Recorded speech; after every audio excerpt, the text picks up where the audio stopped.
David sat in the sitting room, dressed sharp, waiting for his wife. Esther came down the stairs smiling, ready for their friend's child-naming ceremony. But instead of a compliment, David insulted her. "Look at your body. You look like a sack of Gary," he hissed. "Look at how fat you become. You want to embarrass me looking like that?" Esther stood, shocked, eyes filled with tears. He grabbed his car key and left her crying. But what David didn't know, that moment would become his biggest mistake. What happens next? Don't go anywhere. This is just the beginning. The journey of Esther's strength will move your heart. Stay with us. For 5 years, David and Esther had been married. Their love was strong, but life had not been kind to them. They lived in a small 2-bedroom apartment in a quiet street. They had one daughter, Annabelle, a bright 4-year-old girl who always asked too many questions. David was a trained contractor and engineer. But for the past 3 years, no serious job came his way. All his certificates and dreams were just gathering dust. Every morning, he would wear his faded jeans and carry his file, moving from one site to another, hoping to find work. Sometimes, he would beg to be hired as a laborer just to get small change for food. Each time he returned home, his hands were dirty, his shirt soaked in sweat, and his heart full of shame. But his wife Esther never insulted him. Esther was a secondary school teacher. Her salary was small, but she used it to feed the house, pay Annabelle's school fees, pay light bill, and even buy soap. She never complained. Every time she got paid, she would bring the money home and divide it into 2. "Take, my husband," she would say with a smile, giving him half. "This house is your house. I'm just holding things for you until God blesses you." David would always collect the money with tears in his eyes. "Esther, God used you to bless me. If I didn't marry you, I don't know where I would be today." They would hug, sometimes cry together, and continue managing. One hot Tuesday afternoon, Esther closed from school and was walking home with little Annabelle. She was carrying her bag, some books, and Annabelle's lunch bag. As they reached the junction near the old transformer, a black Jeep horned beside them. "Hon, hon." She turned to look. A tall man came down, wearing a fine shirt and designer sunshade. "Esther, is this you?" the man said. Esther squinted her eyes and gasped. Henry." It was Henry, her childhood neighbor who used to live opposite her parents when they were small children. She hadn't seen him in years. "Wow, Esther, you've changed, oh. You are now a full woman," he said, smiling wide. "I beg and to let me drop you home. This sun no good for your daughter." Esther hesitated for a while but later entered. Inside the car, the air conditioner was cold and the interior smelled of expensive perfume. Annabelle was excited. She had never been inside a car with a TV screen at the back. Henry smiled and asked Esther about life. Esther laughed sadly and said, "My sister, life no easy, oh." She told him how her husband David hadn't gotten a job in years. How he sometimes worked like a laborer just to feed them. But she quickly added that he was a good man, kind and respectful. Henry nodded and said, "That's tough. I'm really sorry to hear this. But you know what? I can help. I have some projects going on. I'll see what I can do."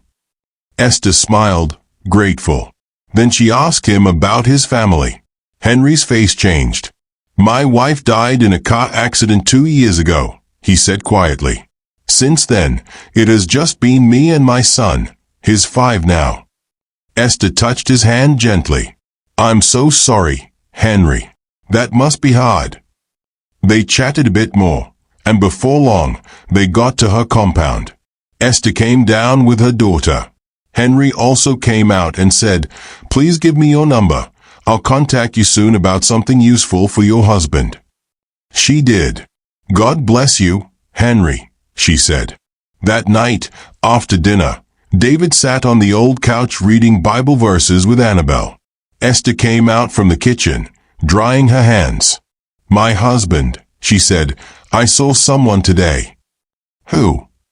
David asked. She sat beside him and told him everything about meeting Henry, how he promised to help, how his wife died, and how he seemed serious about assisting them. David chuckled quietly. "My wife, this is how they always talk. They'll say they'll help, but they will just disappear." Esther smiled and placed her hand on his. "Don't lose hope, my husband. Something tells me this one is different. Let's just pray." David nodded slowly. "Thank you, Esther. You are more than a wife. You're my strength." She smiled. They prayed together that night. But unknown to them, a twist was already coming. Something was about to test Esther's loyalty. Something deeper than money. Something that could shake everything. 1 week later, on a bright Thursday morning, Esther was sweeping the parlor while Annabelle got ready for school.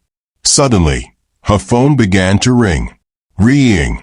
Ringing. She looked at the screen. It was Mr. Henry. Her heart skipped a beat. She quickly wiped her hand on her wrapper and picked the call. "Hello, sir. Good morning, sir." Henry's voice came through, calm and cheerful. "Good morning, Esther. I have good news. I spoke with some of my friends in government. I was able to secure a big government contract for your husband, building roads and a flyover. The contract is worth millions. Tell him to call me, and tomorrow I'll take him to the Minister of Works office to finalize it." Esther froze. Her heart started beating fast. She couldn't believe what she just heard. She started crying on the phone. "Thank you, sir. Thank you. God will bless you, sir. God bless you, sir." Henry laughed. "No problem. Just tell him to call me and be at my office by 10 a.m. tomorrow." Esther hung up and screamed with joy. "Jesus. Jesus. Thank you, Lord." She ran to the bedroom where David was lying down reading an old newspaper. "My husband. My husband. Mr. Henry just called." David sat up quickly. "What happened? What did he say?" Esther told him everything with tears in her eyes. David stood up in shock. He placed both hands on his head. "He said what?" Esther nodded and wiped her eyes. "Yes. That the contract is worth millions of naira, and that you should come to his office tomorrow to meet with the Minister of Works." David dropped to his knees. He raised his 2 hands up and shouted, "Jehovah, this is you. This is you. Esther, my wife. God used you for me." He stood up and hugged her tight. "I promise, I will never forget this. I will make you proud." That night, David couldn't sleep. Esther couldn't sleep. They sat in the parlor, holding hands and dreaming about their future. 5 months later, the story changed. David and Esther moved into a new mansion in Lekki. It was a big duplex, painted white and gold. Their compound had flowers and a security post. They now had 2 housemaids and a driver. David bought a brand new Lexus Jeep and started wearing designer shirts and perfumes. Their daughter, Annabelle, changed school and started attending one of the best private schools in Lagos. From suffering to soft life. But something also changed. David changed. He was no longer the gentle husband who cried and thanked Esther. He became proud and hot-tempered. He no longer said thank you. He would leave home early in the morning and come back very late at night, sometimes smelling of alcohol, other times of strange women's perfume. Esther would stay awake, sitting by the window with her hands folded, waiting for him. When he walked in, she would say, "Welcome, my husband. How was your day?" But instead of replying, David would hiss and say, "Why are you still awake? Are you spying on me? What is your problem?"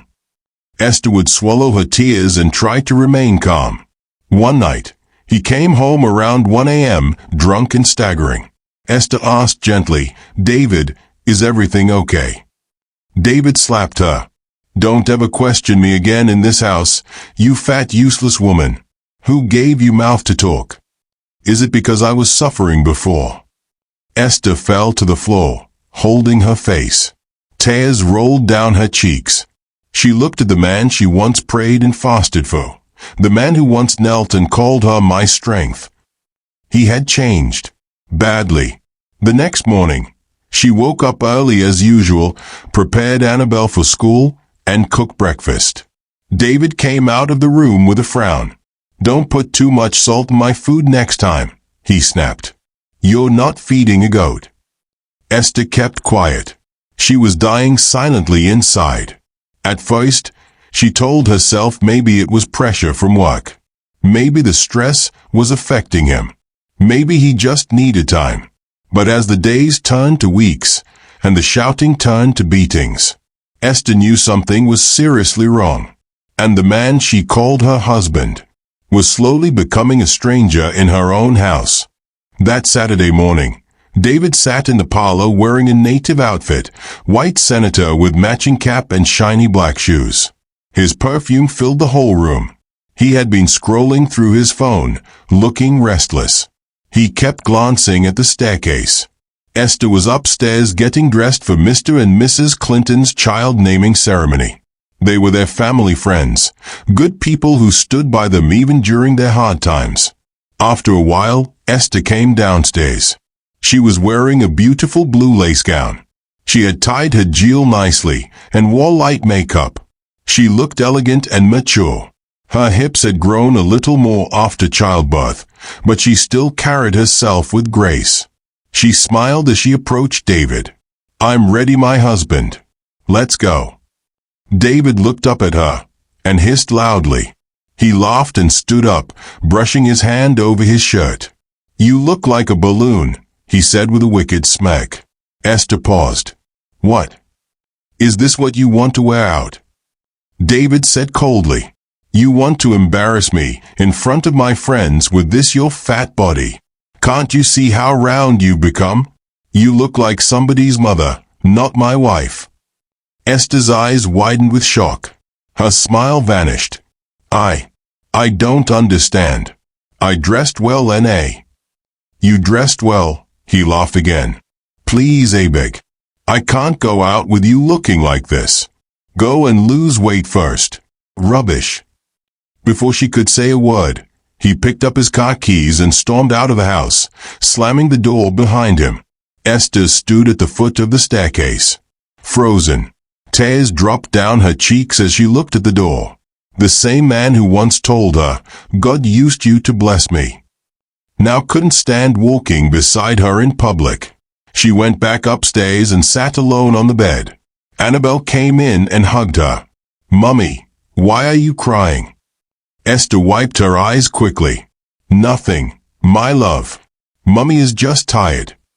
Weeks later, one evening, around 9:45 p.m., David came back home. But this time, he wasn't alone. Esther heard his car horn and rushed to the window as usual, hoping he had finally come back in peace. But what she saw made her chest tighten. A lady came out of the car with him. She was young, slim, fair-skinned, and dressed in short tight gown. She was laughing and holding David's arm like they were lovers. Esther's legs became weak. She stood at the door as David walked in with the girl. "David," she called softly, confused. "Who is this?" David didn't even look at her. The girl turned, rolled her eyes, and said, "I'm his guest. Don't worry, I'm not staying long. Just the night. You should be happy I came to take care of your boring husband." Esther gasped. "What?" The girl laughed and clapped her hands. "Oh, you don't know? Your husband told me how dead you are in bed. No wonder he doesn't come home. Please move aside, fat thing." Esther covered her mouth, holding back tears. She looked at David, hoping he would say something, anything. But he just yawned. "Babe, come let me show you my room," he said to the girl. And just like that, he took her into their matrimonial bedroom, Esther's own bedroom. As they entered, the door slammed shut. Esther stood there like a statue. She couldn't breathe. She couldn't think. She couldn't even cry. She later dragged herself to one of the guest rooms. She locked the door, sat on the bed, and wept bitterly. She cried into her pillow all night, asking God why. God, I stood by him. I helped him. I suffered with him. Why is he doing this to me? But there was no answer, just silence, and the sound of laughter coming from her own bedroom. It was a hot afternoon. The sun was high and biting. School had just closed for the day, and Esther was walking home slowly with little Annabel, holding her daughter's hand and wiping sweat from her forehead. Her gown was already soaked under her armpit. Her slippers had worn out. David hasn't been giving her money or paying attention to her needs. In fact, sometimes he will tell her that he doesn't have money and only give her change. As they got close to the junction, a black Jeep drove past and reversed quickly.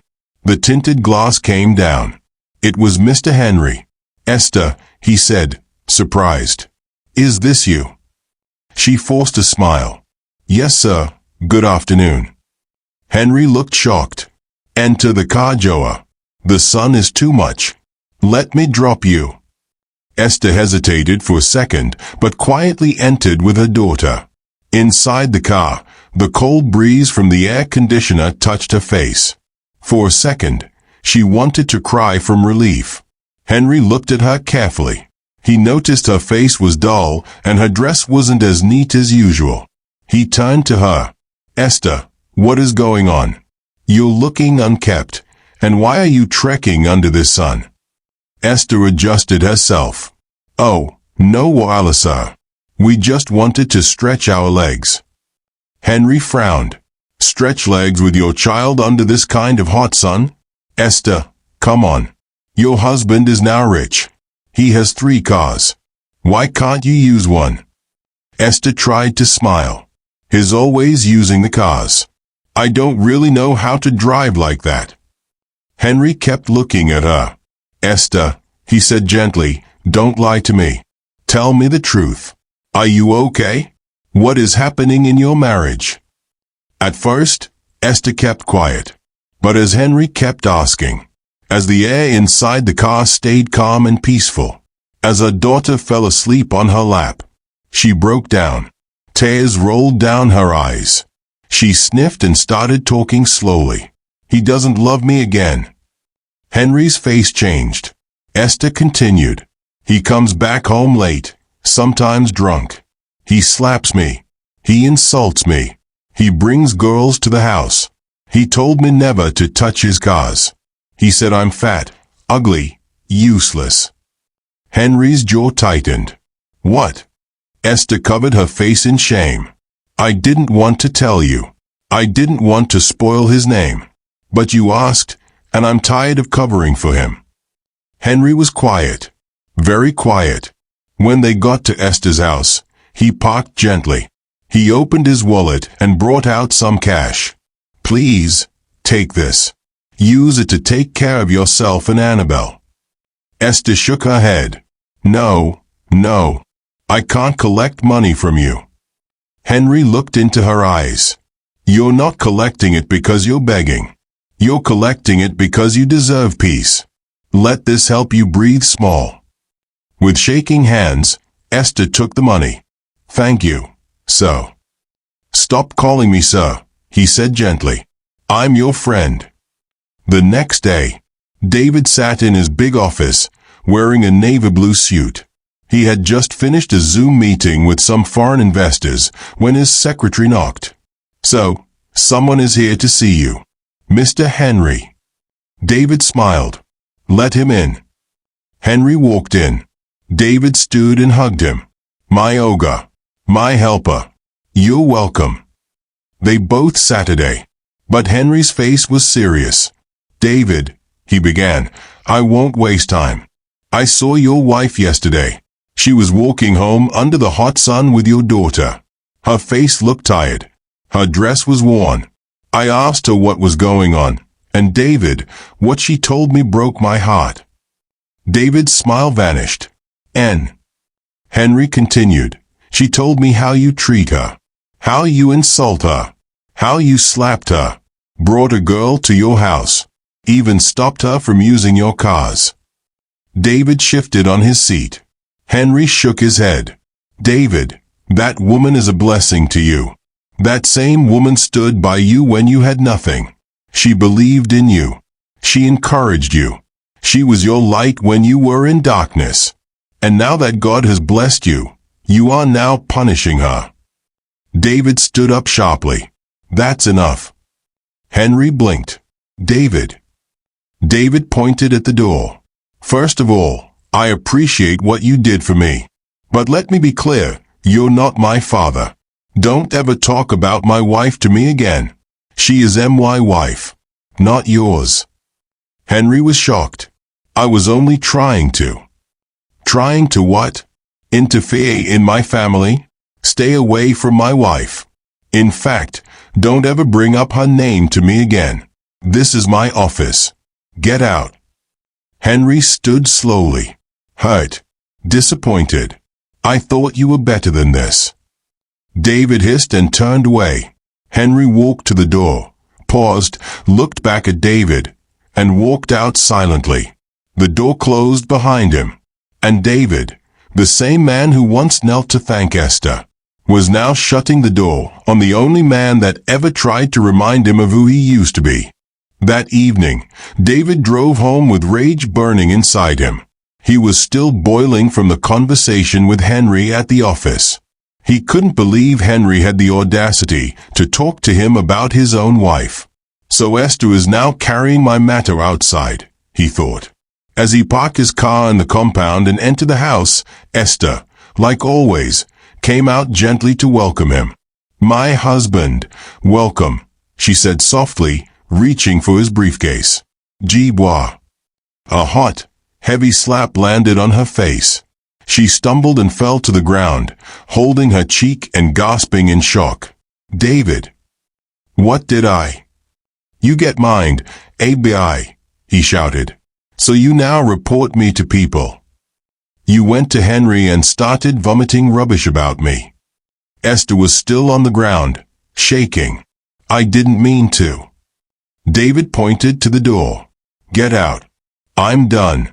I don't want to see you again in this house. Esther's mouth dropped open. David, please, this is my home. Where will I go with our child?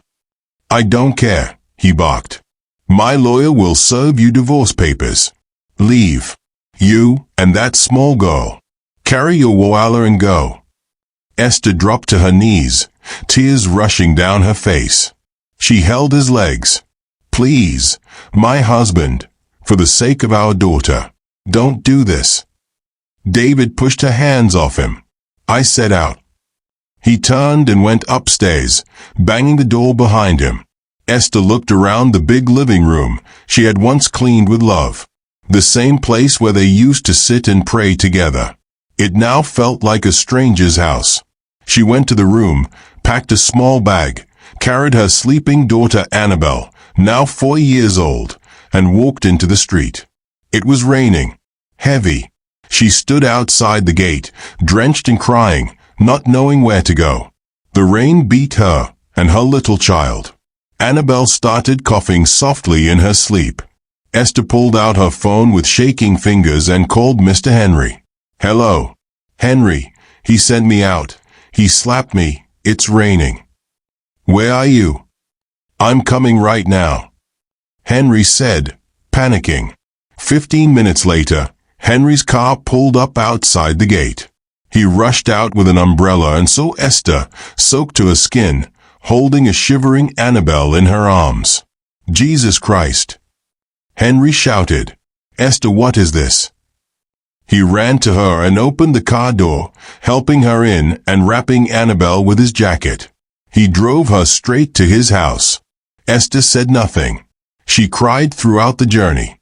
Her voice was gone, her eyes swollen, her soul crushed. That night, she slept in Henry's guest room. Henry stayed up all night sitting by the door.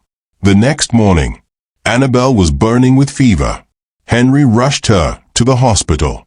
The doctor ran some checks and gave her injections and drugs. She'll be fine, the doctor said. She was exposed to cold. Let her rest and take the drugs. She'll recover in no time." Henry sighed in relief. Esther was holding Annabel, rocking her back and forth in the hospital bed. Tears still falling. Henry stood quietly by the door, watching and praying silently in his heart. 2 weeks later, Annabel was back on her feet, smiling and playing again. Henry's house became a place of peace. His 5-year-old son Charles became best friends with Annabel.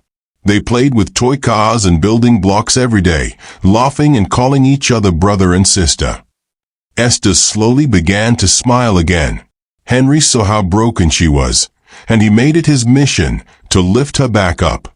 One evening, Henry sat Esther down and handed her a folder. "What's this?" Esther asked. Henry smiled gently. "My wife's supermarket. It has been closed for 2 years since she passed. I want you to have it. Not rent it. Own it. I've already changed the documents. It's all yours now." Esther's hand shook.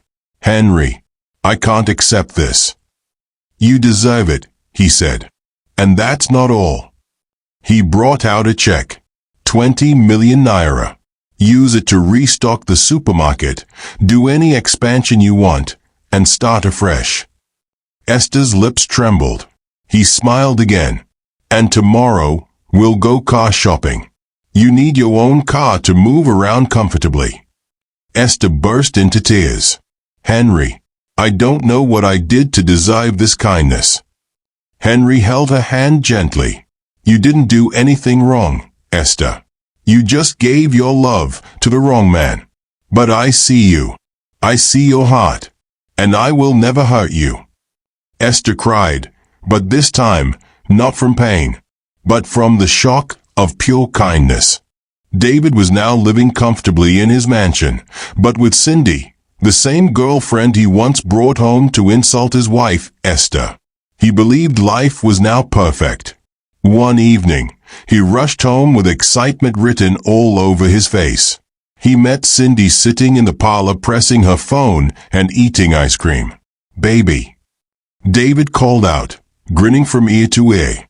"What is it?" she asked lazily, not even standing up. David danced and waved a paper in the air.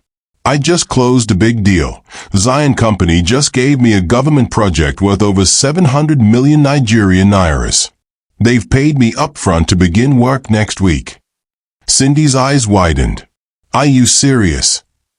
David nodded with pride. "Yes, baby. This is it. I told you I'm the king of contracts." That night, they opened wine, celebrated, danced, and laughed. Cindy served him food and pampered him to sleep. But in the middle of the night, while David was snoring peacefully like a baby, Cindy quietly took his phone. She already knew his banking passwords. She transferred every single kobo in his main account, savings account, and crypto wallet into an unknown account. She packed her things, her clothes, her shoes, the gold jewelry he bought for her. She didn't even forget the expensive perfume. She disappeared. By morning, David woke up and stretched, smiling like a millionaire. "Cindy, babe, come let's plan the project," he called. No answer. He stood up and searched the house. No Cindy. No bag. No trace. He grabbed his phone. 0 Nigerian nairas. His hands began to shake. He refreshed the banking app. Still 0 Nigerian nairas. He opened another account. Same thing. Empty. He fell on the floor. No. Everything was gone. 2 weeks later, David was still trying to borrow money and figure out how to start the Zion contract. Then one morning, police officers stormed his compound. "Mr. David Okoye." "Yes," he stammered. "You are under arrest for contract fraud and breach of agreement." "Officer, wait. Let me explain." "You'll explain at the station." They dragged him away. He spent 2 full months in prison. Dirty floor. No peace. Hunger. Shame. His lawyer had to sell his house, his cars, and the loss of his lands just to gather enough money to repay Zion Company and settle legal fees. When David came out, he had nothing. No house, no car, no woman, no friends. Just regret. One sunny afternoon, David got a small job to help offload goods from a delivery lorry. He wore torn jeans and a sweaty face cap. His hands were dusty. His palms had become rough again. As he was carrying down cartons of milk and tinned tomatoes, he didn't know the place was called Star Supermarket. He didn't know who owned it. Until he saw a shiny black car drive into the compound. The driver parked, and the door opened. Esther stepped out. She was wearing a simple Ankara dress with low heels, a little makeup, but glowing from head to toe. Behind her, little Annabelle jumped out holding a juice bottle. David froze. The carton in his hand slipped and fell to the ground. Esther turned and saw him. Their eyes met. David's lips began to shake. He fell on his knees. "Esther," he said in a cracked voice. She stood still. "I'm sorry. I'm so sorry. Please forgive me." He knelt on the floor, right in front of everyone. Other workers and customers were watching, shocked. "Esther, please. I destroyed everything. I didn't listen. I let pride and money blind me. I treated you like trash. You were the only one that stood by me. Please, forgive me." Esther walked slowly towards him. She looked down at the man who once called her fat, useless, and boring. Now kneeling and crying like a baby. She sighed. "David, I forgave you a long time ago. Not for you, but for me. So that I can have peace." He looked up, eyes begging. "Please, can we try again?" Esther shook her head gently. "No, David. That door is closed. I've moved on. I found peace. I found healing. And most importantly, I found myself." She walked past him and into her supermarket. David remained on his knees. He didn't cry loud, but the tears flowed. The mighty man, now a shadow of himself. The wife he once mocked, now the woman he could never have again. It had been months since Esther and her daughter Annabelle moved into Henry's house. Peace lived there. No shouting, no slaps, no silent tears at midnight. Just calmness, laughter, and healing. Henry had been a complete gentleman. He didn't rush her. He didn't force his feelings. But inside his heart, he had already fallen in love with Esther. Sometimes, he would come back from work with perfume, shoes, or fabric, and give it to her shyly. "Just saw this and thought you'd like it," he would say. Esther would smile and say thank you, but she already knew. She could feel it too. One quiet evening, the four of them were in the sitting room. A cartoon had just finished playing. The movie Lionheart was next. Henry sat on one side of the couch. Esther sat on the other side. A small bowl of popcorn was between them. Charles and Annabelle were lying on the carpet, giggling and whispering. Suddenly, Charles stood up and walked to his dad. He tapped his arm and asked in his innocent little voice, "Daddy, when will you marry Auntie Esther? I want a new mummy." Henry froze. Then Annabelle stood up and faced her mom. "Mummy, when will you marry Uncle Henry so I can have a new daddy?" Esther gasped and covered her mouth, laughing. Henry burst into laughter too, holding his chest. The kids stood there waiting for answers. Esther and Henry looked at each other. They smiled, then said in unison, "Soon." The children squealed and ran off to their room, happy and shouting. Henry turned to Esther. The laughter slowly faded. His voice became soft. "Esther." She looked at him. "I've loved you for some time now," he said gently. "I didn't want to rush you. I know you've been through so much. But I'll be the happiest man on earth if you say yes to me." Esther's eyes watered. Tears of joy this time, not pain. She looked at him, smiling. Then whispered, "Yes, Henry." Henry hugged her tight. They stayed like that for a moment, hearts beating together in silence. Suddenly, from the corner of the hallway, Charles and Annabel jumped out. "Yees! We have a new mummy and daddy," they shouted. Henry and Esther laughed out loud. The children jumped on them, hugging them from both sides. A broken family had now become whole again, not by force, but by love, patience, and healing. 6 months later, Esther and Henry got married in a beautiful garden wedding. It wasn't loud, it wasn't noisy, but it was full of peace, joy, and tears of gratitude. Charles and Annabel walked down the aisle hand in hand as flower children, laughing and spraying petals like royalty. Esther wore a soft cream-colored gown that glowed under the sun. Her smile lit up the whole place. Henry stood waiting, dressed in a clean white kaftan, his eyes filled with nothing but love and respect. As they exchanged vows, everyone clapped. Even strangers passing by stopped to admire what true love after pain looked like. David heard about the wedding, but he didn't come. He couldn't. He was still battling to rebuild his life, all alone, with nothing but memories and regrets. Lessons from Esther's story. Never look down on the person who stood by you in your darkest moments. Loyalty is rare. Appreciate it. Pride destroys faster than poverty. David lost everything because he let pride blind him. Love is not about money or status. It's about respect and consistency. Esther found more peace in Henry's kindness than in David's millions. God sees silent tears.